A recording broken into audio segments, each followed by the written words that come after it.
morning. Happy Thursday. Today is a special Thursday. It is Maunday Thursday. If you don't know what Maunday Thursday is, if you don't know what this week is, it's Holy Week in the Christian calendar.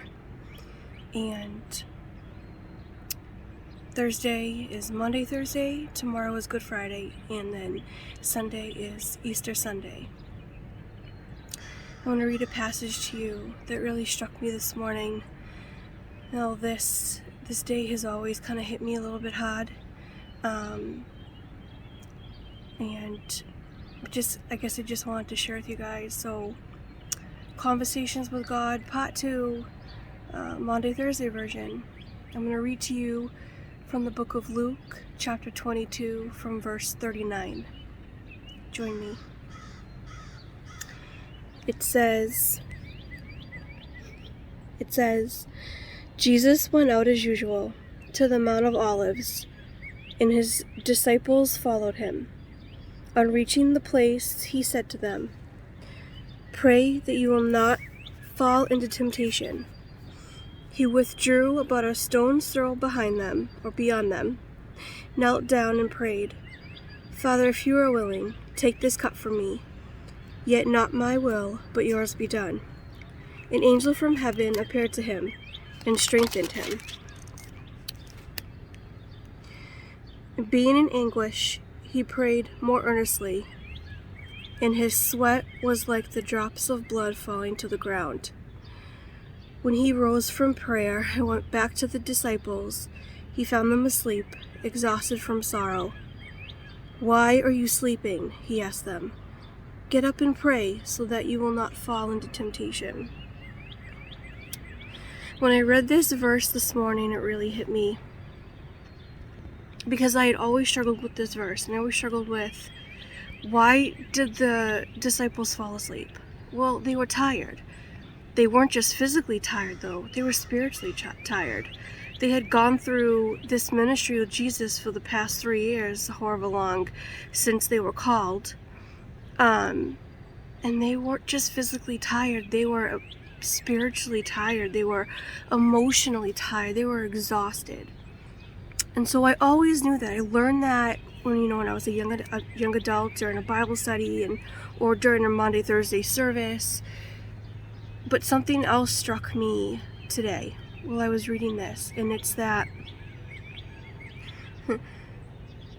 Jesus knew what he had to do to save an entire humanity, an entire race of people that were sin-stricken and deprived of God. He knew he had to be that sacrifice. He knew what he was sent on this earth to do.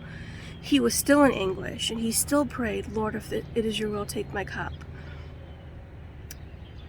And I almost wonder if maybe there was doubts in him praying that, and just the uncertainty of knowing what he had to do and being just so grieved over the fact that he has to do it.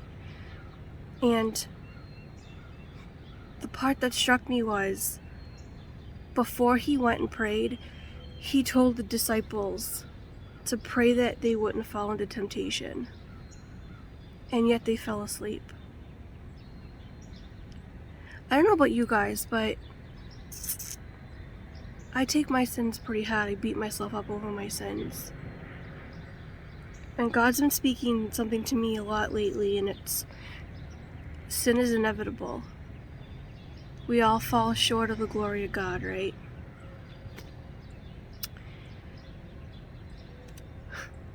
Jesus went back to his disciples and told them to get up and pray that they would not fall into temptation. But Jesus also knew that their sin was inevitable. And ultimately,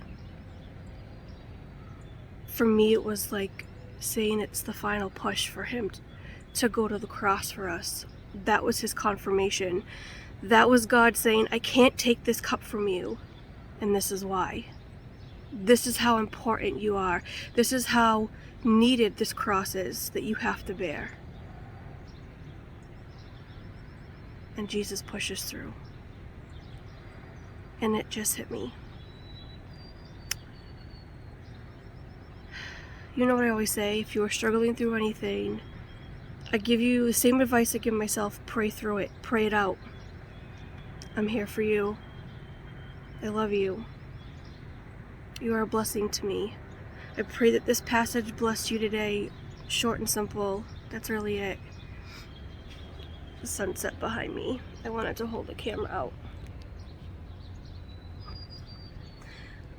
I wanted to hold the camera out a little bit more, and I failed you. I'm sorry. Happy Thursday. May you be blessed.